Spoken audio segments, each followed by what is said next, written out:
I've got some great information for you all today. This is going to be incredible. So whether you are a young lady, whether you're a young man, all ages in between, trust and believe there is something here for you today as we talk about a topic, like I said earlier, for those who are just joining, talk about a topic that has been taboo for quite some time in our society, and it's now really becoming one of the topics that is more talked about, postpartum depression.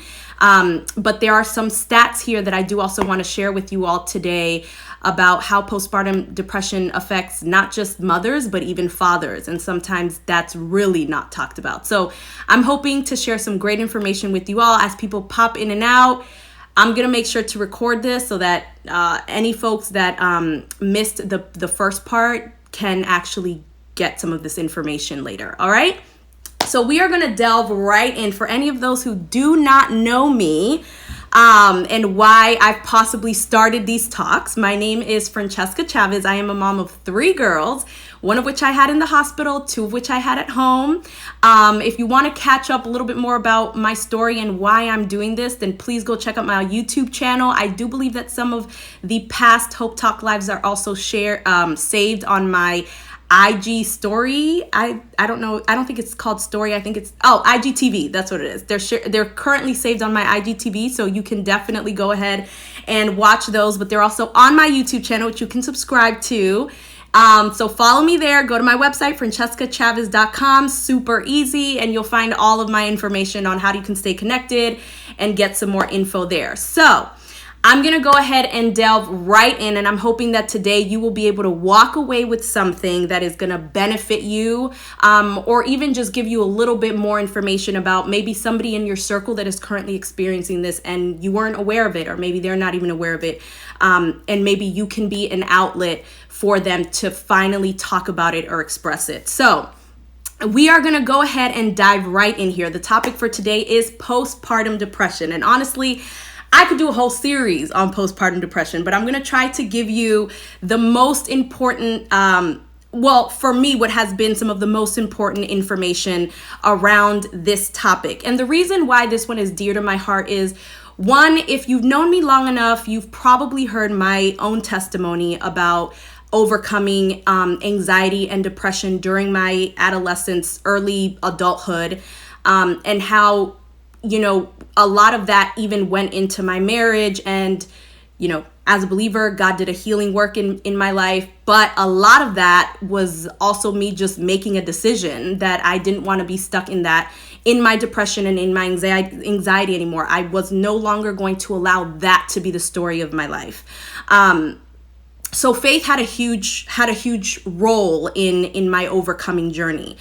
But when I had my firstborn, Kalea, I quickly found myself heading down this spiral of anxiety and depression again. And the crazy thing was that I didn't even know it until it was called out. I really did think that the things that I was feeling, the symptoms that I had, were probably just symptoms of being postpartum. I was in my 4th trimester. I had just had my first child. I was like, everyone goes through this. Maybe this is completely normal. But it wasn't until my husband began to point some things out and said, actually, this is a little bit to the extreme. And then I started going through a lot of physical ailments, which in the beginning, when I started doing my research on postpartum depression, the physical ailment part wasn't really part of the information that was put out. And when I talk about physical ailments, I'm not just talking about getting sick. Like, my joints were hurting to the point where in the mornings I would get out of bed and I could barely walk. My ankle joints were in excruciating pain. My back was in excruciating pain.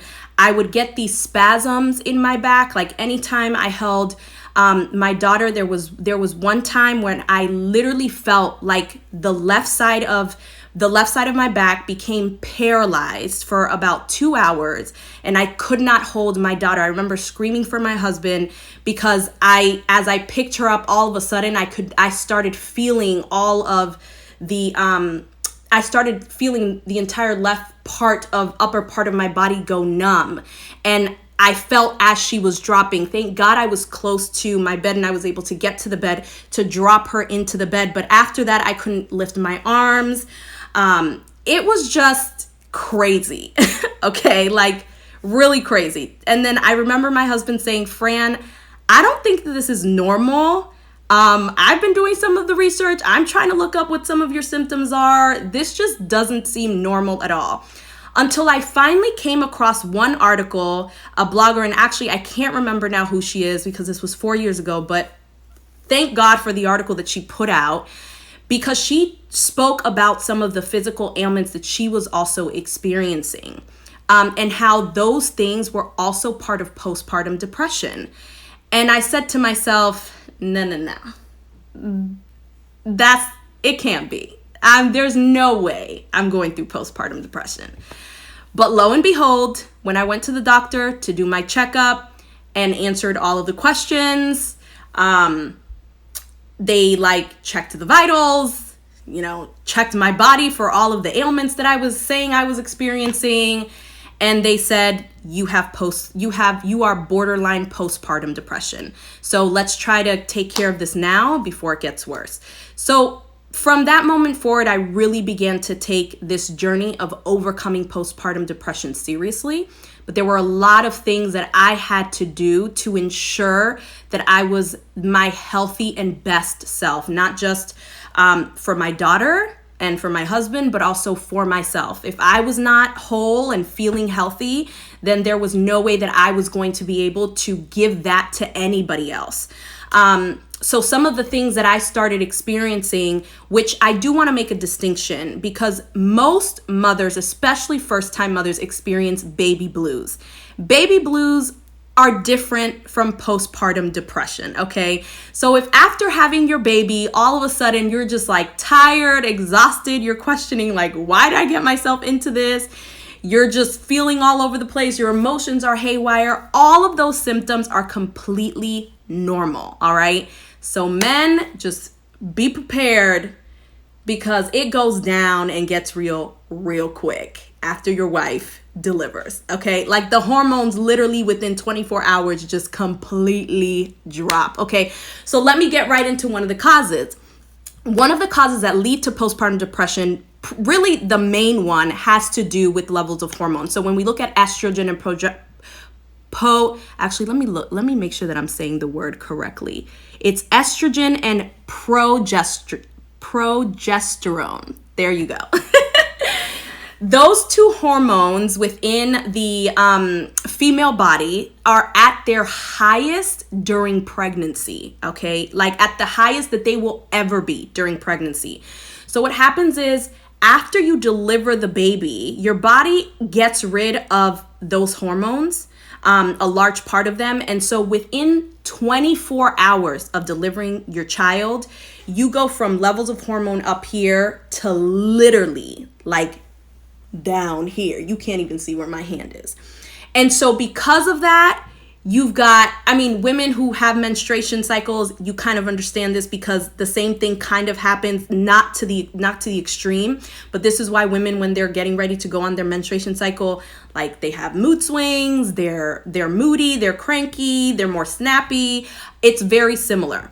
So in this case, you have the drop of these hormones, and now couple that with lack of sleep, being tired, physically tired, going through postpartum healing already, because your body has just literally gone through the most intense workout of its life.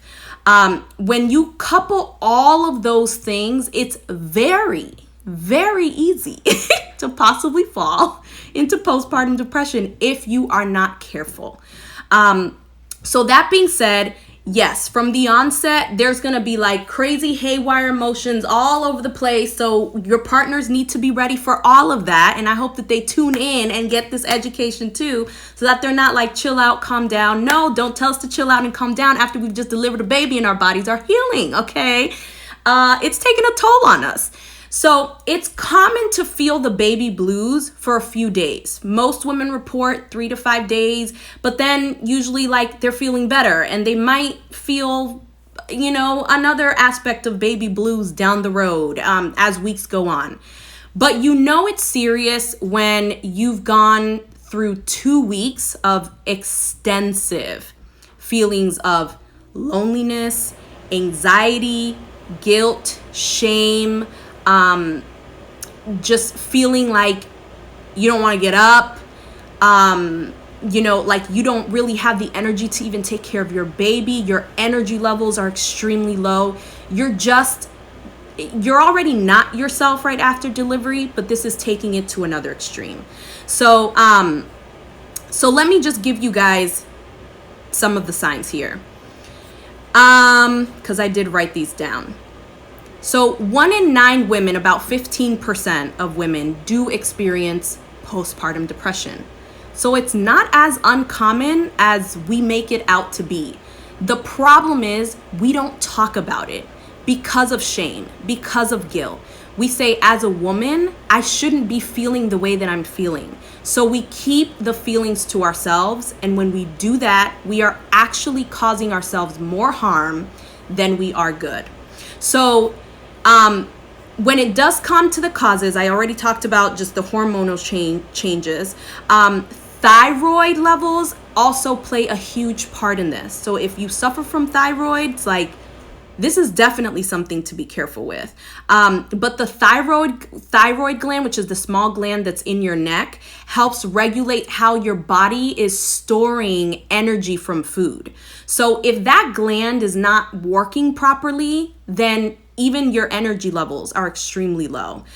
So anything when it comes to low thyroid hormone levels, sleep deprivation, inadequate diet, this is why it's so important for women to eat well throughout your pregnancy, and especially eat well after your pregnancy. So inadequate diet, underlying medical conditions, like if you've already been suffering from depression and anxiety, you are much more likely to fall into postpartum depression than somebody who has not. So that is something that's super important to know. People who abuse drugs or alcohol are also very likely to fall into this. I will also say that these are stats that are not always mentioned, but African American women, so Black women, are more likely to experience postpartum depression than white women. I wonder why that is. A lot of that has to do with the fact that we don't have the necessary medical attention and support that we need postpartum. So it's also important to know that your race plays a role in this. If you are a Black woman, find yourself a village, okay? Find yourself a village. So lack of support, financial burdens, these are all things that can lead to, these are all like stressors, even emotional stressors that can lead to postpartum depression. Social isolation. So if you don't have a village around you, if you don't have support, all of those things. Somebody said why? Oh yes, when it comes to, I'm assuming when I said what I said about Black women. So with the why behind Black women, like I said, is really because we don't really get the medical attention that we deserve. We don't have the support that we need. Financially, when it comes to finances, we tend to not be able to afford the care that is needed postpartum. So there's a lot of things that play into this. Again, the healthcare system is not built to really help us as Black women. So unfortunately, this is why I say get connected to a support group. All women need this, but especially if you are a Black woman. So here are some of the symptoms. So I just gave you the things that lead to postpartum depression, okay? Among others. There could be many others. But here are some of the symptoms when I talked about, like, these are things that you are feeling consistently for a period of 2 weeks. So if you currently know somebody who just delivered, who's currently in her postpartum period, which is that fourth trimester after giving birth, okay, then, and they haven't said anything to you, this might be a good opportunity to approach them and just ask, how are you doing? A matter of fact, you don't even have to see all these signs. Anytime you see a woman who has just delivered a baby or has an infant in her hands, you should be asking, how are you doing? How are you feeling? How can I support you? Okay? So important. As mothers, we need support. We need to know that people are being attentive to caring for us, emotionally, physically, like everything, okay? So, but if you have been feeling restless or moody, again, this is normal, but not if it's for a period of 2+ weeks. You just are beyond not yourself when it comes to being restless or moody. Feeling sad, hopeless, overwhelmed, you find yourself crying a lot, suicidal thoughts, having thoughts of hurting the baby. This happens, guys. There are women who experience thoughts of hurting their child, okay? Having thoughts of hurting yourself. Those are all signs of postpartum depression. Not having any interest in your baby, not feeling like you want to be a mother, and everything that motherhood includes, not feeling like you want to connect. You're feeling disconnected from your child. Okay, all of these things. There's a lack of energy. There's lack of motivation. You're not eating too little, or you're excessively eating. Okay, those are all signs. You're sleeping too little, or you're sleeping too much. You're having trouble focusing or making decisions. You're having memory problems. Let me tell you, I still suffer from pregnancy brain. But this is to the extreme, okay? Feeling worthless, guilty, or like you're a bad mother, all of these things, okay? And really the list could go on and on. You're isolating yourself from your family, isolating yourself from your friends. All of these things are signs of postpartum depression. If you're doing them for a period of at least 2 weeks or more, you need to get in touch with your OBGYN, your midwife, or your doula, or somebody in your support group that can help you. Okay, now it's estimated that this was really interesting because I, as a sociologist, you guys know I really like to look up credible sources. Like I'm not about here just Wikipedia and throwing stuff out. I like to go to the sources that are actually getting qualitative, quantitative data, putting in all the variables and whatnot. Okay. So, it was interesting. There was a study that's actually been supported and, by the NIH, a couple of studies that showed when it comes to men, listen to me guys, when it comes to men, it's estimated that up to 25% of fathers experience depression in the first year postpartum. I don't know about you, but that is crazy to me. 1 in 4, okay? Up to 25%. And then going beyond the first year postpartum, there was a study that was done about 8 years ago. So these numbers could have changed. There hasn't really been any recent numbers that have come out from this. But about 8 years ago, a study found that 39% of mothers and 21% of fathers had an episode of depression by the time their child was 12 years old. So before your child hits the preteens, about 25% of parents, if we're going to just jumble those numbers together, mom and dad, have an episode of depression.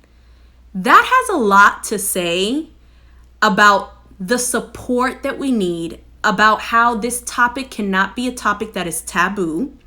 We have to be willing to talk about it. We have to talk about it.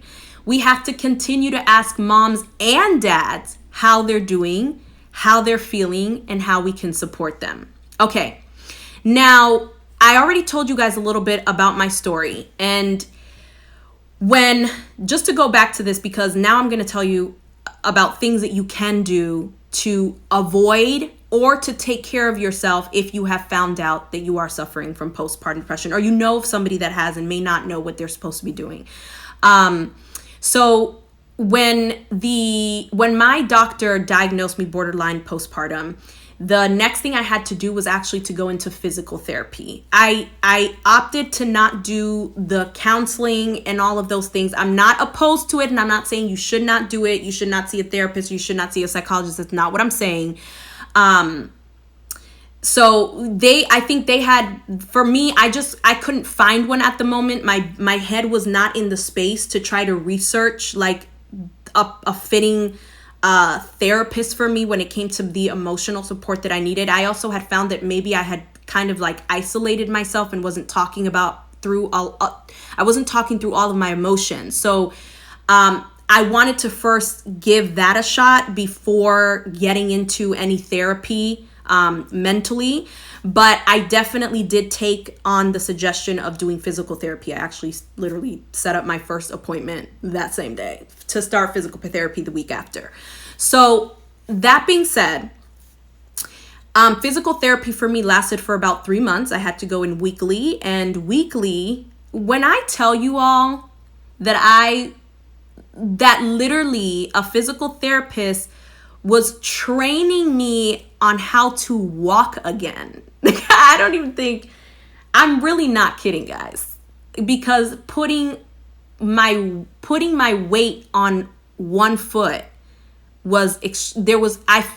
it was excruciatingly painful. And then if one foot got better, like one ankle got better, then the next one would get worse. And so I was doing all of these different like workouts. I was doing all of these stretches. And it was intense. There were days that I cried. I didn't realize how much physical stress my body was under. And so my plea to women who are pregnant, and if you know women who are pregnant, my plea is that you do everything you possibly can to relax and to not stress. Take time to go get some massages. Right now during COVID, you may not be able to set up an appointment and go anywhere, but get somebody to come to you. Put that as part of your registry. I mean, they were telling me schedule, which actually for the second and third, I was doing more regularly. But it was recommended for me to have like get a prenatal massage every month. I was doing self-care, like bubble baths with I'm forgetting the term of the salt. Maybe somebody put it in the chat. The name of the salt that you're supposed to do the bubble baths with. I think Pastor Ange knows this because she got some. Is it Epsom salt? I think, yeah, Epsom salt. So, all of those things, but you've got to treat yourself, because if you're not doing that, no one else is going to do it for you. So, and husbands, yes, thank you, JT, Epsom salt. Yes, okay, I got it right. So make sure that you're taking care of yourself. If you are a husband, make sure that you're preparing baths, for your wife or your pregnant lady. Do all of those things. It is partly your fault that this happened to her. So you should definitely make sure that you're playing a role in ensuring that she is feeling comfortable, that the level of stress is being reduced. This is not a time to be arguing. This is a time to be picking your battles wisely. This is not a time to be overstressing. And I'm not just talking about the mental, I'm talking about the physical.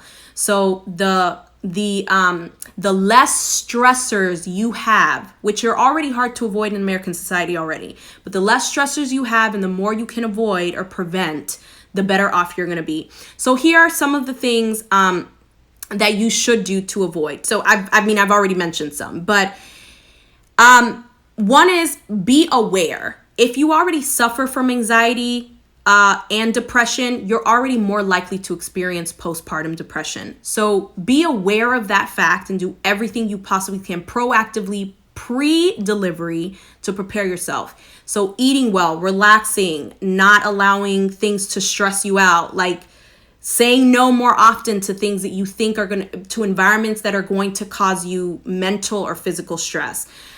Rest, relax, and cut back on chores. Okay. One of the things I was doing was I still did this with my second and my third, but I think I was in a much better mental space. I was not with my first. This was my first time navigating motherhood, and I wanted to just get back into things like as if nothing had ever happened. That was the worst mistake I could have made. So easing your way back into things, but listening to your body. If your body is telling you to stop, then stop. And actually next week I'm going to talk more about that when I just talk about in general the postpartum period.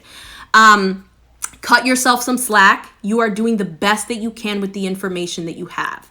So don't beat yourself up as hard as it is. There will be moments when you're like, I'm being an awful mother. I should know how to do this. Why don't I know how to do this? Cut yourself some slack. You are doing the best that you can. And to that child, you are their world.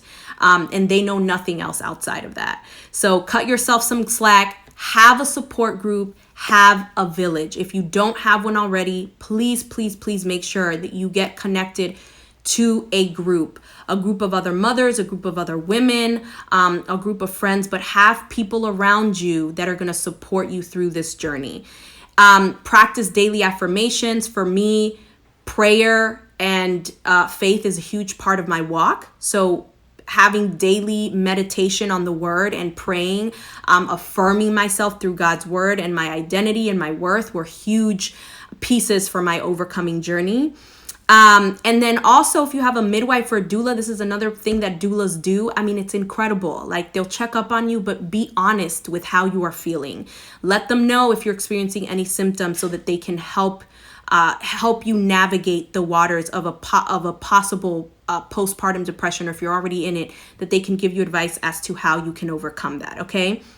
And then the other one, which if you didn't catch the live last week with Amy, who was incredible, she was my doula for all 3 of my births, we talked about placenta encapsulation, which I did for the other 2, and it helped me tremendously. I cannot emphasize that enough.